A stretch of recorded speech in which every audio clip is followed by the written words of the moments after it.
अनुसूचित जाति वर्ग के लोग थे, जातिगत उपेक्षा के शिकार, इनको निश्चित रूप से मुख्य धारा से जोड़ने के लिए आरक्षण देना पड़ेगा। और वनांचल में रहने वाले जो आदिवासी है इनको भी। तो 1931 की जनगणना को आधार माना गया और उसके आधार पर आंकड़े निकाले गए। तो राष्ट्रीय स्तर पर पूरे देश में मतलब 7.5% आबादी आदिवासी वर्ग की थी और 15% आबादी अनुसूचित जाति वर्ग की थी। तो 22.5% आरक्षण एससी और एसटी वर्ग के लिए पूरे देश में लागू कर दिया गया। उसके बाद में निर्धारकों का ध्यान गया, नीति निर्धारकों का, कि भाई देश के पूर्वोत्तर के कई ऐसे राज्य हैं जहां 50% से अधिक आबादी आदिवासी वर्ग की है। उनको यदि हम 7.5% आरक्षण देते तो उनके साथ बड़ा अन्याय हो जाएगा। तब उन्होंने इस पर चिंतन करना शुरू किया, आखिर किया जाए क्या। तो यह निर्णय हुआ भारत सरकार की ओर से कि आबादी के अनुपात में आरक्षण देने के अधिकार राज्य सरकारों को दे दिए जाए। तब से राज्य सरकारों को आबादी के अनुपात में आरक्षण देने के अधिकार दे दिए गए। उसी समय में कुछ लोग न्यायालय पहुंचे और सुप्रीम कोर्ट से यह व्यवस्था आ गई कि आबादी के अनुपात में राज्य सरकारें आरक्षण तो दे सकती है, किंतु आरक्षण की सीमा किसी भी कीमत में 50% से अधिक नहीं होनी चाहिए। यह 1950 की बात है। अब उसके बाद क्या हुआ, 1974 में 1974 में ही इस आशय के संकल्प जारी होने लगे कि आर्थिक दृष्टि से पिछड़े समाजों को ओबीसी वर्ग के में रखते हुए आरक्षण दिया जाए और इस संकल्प पर काम करना शुरू हुआ। 1979 में पहली बार मंडल आयोग का गठन हुआ। क्या गठन हुआ? मंडल आयोग का। तो मंडल आयोग ने अपनी फाइनल रिपोर्ट, उसके पहले 2-3 अंतरिम रिपोर्ट दी गई थी। मंडल आयोग ने अपनी फाइनल रिपोर्ट सन 1985 में 1985 में राजीव गांधी के प्रधानमंत्रित्व काल में सरकार को सौंपी। उस रिपोर्ट में लिखा था, मंडल आयोग की अनुशंसाओं में लिखा था, देश में कुल 44% आबादी ओबीसी वर्ग की है। चूंकि सुप्रीम कोर्ट द्वारा अधिकतम 50% आरक्षण देने की सीमा निर्धारित की गई है, देश में पूर्व से ही 22.5% आरक्षण एससी एसटी वर्ग के लिए लागू है। इसलिए आयोग देश में 27% आरक्षण ओबीसी वर्ग को देने की सिफारिश करता है। क्यों किया? देश में 22.5% आरक्षण किसके लिए था? एससी एसटी वर्ग के लिए था।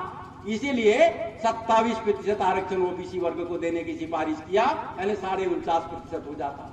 राजीव गांधी ने कहा 44% आबादी को 27% आरक्षण देना न्याय संगत नहीं होगा, एक बात। दूसरी बात, उन्होंने सवाल किया कि 1931 में जातिगत आधार पर जनगणना हुई, तो फिर उसके बाद में कई बड़े परिवर्तन हुए हैं, देश स्वतंत्र हुआ है, बड़े परिवर्तनों के बाद कहां क्या आबादी बराबर पता नहीं है, तो उन आंकड़ों को कैसे आधार माना जाए? उन आंकड़ों पर विश्वास नहीं किया जा सकता। इसलिए जब तक जातिगत आधार पर जनगणना नहीं हो जाती, तब तक मंडल आयोग की इन त्रुटिपूर्ण सिफारिशों को लागू करना संभव नहीं है। यह कब हुआ? यह राजीव गांधी ने टिप लिखा। इस बारे में लोग बात नहीं करते, पता नहीं क्यों बात नहीं करते, मेरे समझ में नहीं आता। लेकिन ये राजीव गांधी ने टिप लिखा और मंडल आयोग की सिफारिशों को लागू करने से उस समय उन्होंने मना कर दिया। लेकिन 1989 में जब वीपीसी की सरकार बनी, किसकी सरकार बनी? वीपीसी की।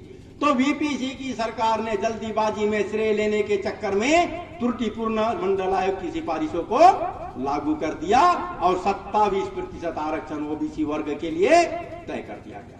अब मध्य प्रदेश में क्या स्थिति बनी? आबादी के अनुपात में आरक्षण देने की जो व्यवस्था 1950 में दी गई थी, उस समय एससी एसटी वर्ग के लिए ही आरक्षण था। तो राज्य में 20% आबादी आदिवासी वर्ग की थी और 16% आबादी अनुसूचित जाति वर्ग की थी। इसलिए 36% आरक्षण एससी एसटी वर्ग के लिए दे दिया गया था।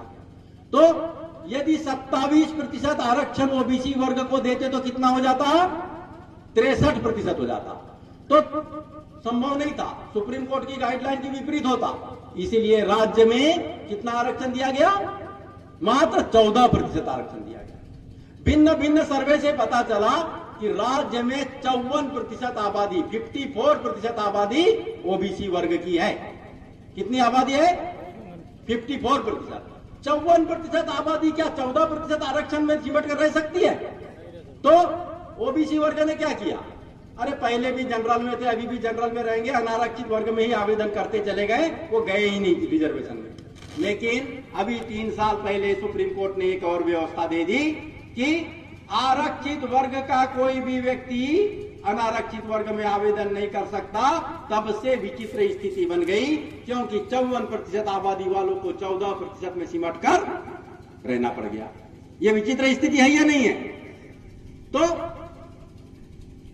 ये बात मैं मानता हूं कि जनगणना का अधिकार भारत सरकार का है, राज्य का नहीं है। लेकिन राज्य सरकारों को एक विशेष अधिकार मिला हुआ है, या ओबीसी संगठन वाले भी हैं, तो राज्य सरकारों को एक विशेष अधिकार मिला हुआ है। वो अधिकार ये है, कोई भी राज्य सरकारी योजनाओं के क्रियान्वयन के लिए जातिगत आधार पर सर्वे करा सकता है। ये विशेष अधिकार है। इसी अधिकार का उपयोग बिहार में शुरू हो गया। तो हम 1 जनवरी 2024 क्या मनाने वाले हैं? उस दिन युवा दिवस। 1 जनवरी 2024 से इस मध्य प्रदेश में जातिगत आधार पर सर्वे सुनिश्चित करा के रहेंगे। और वो सर्वे कैसा होगा?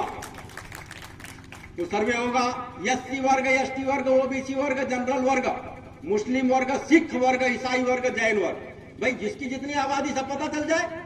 आबादी के अनुपात में आरक्षण देना है, लेकिन आबादी के अनुपात में आरक्षण देते समय यह तय कर दिया जाए कि एक ही व्यक्ति आरक्षण का लाभ न ले, इसलिए आरक्षण के भीतर भी आरक्षण करे।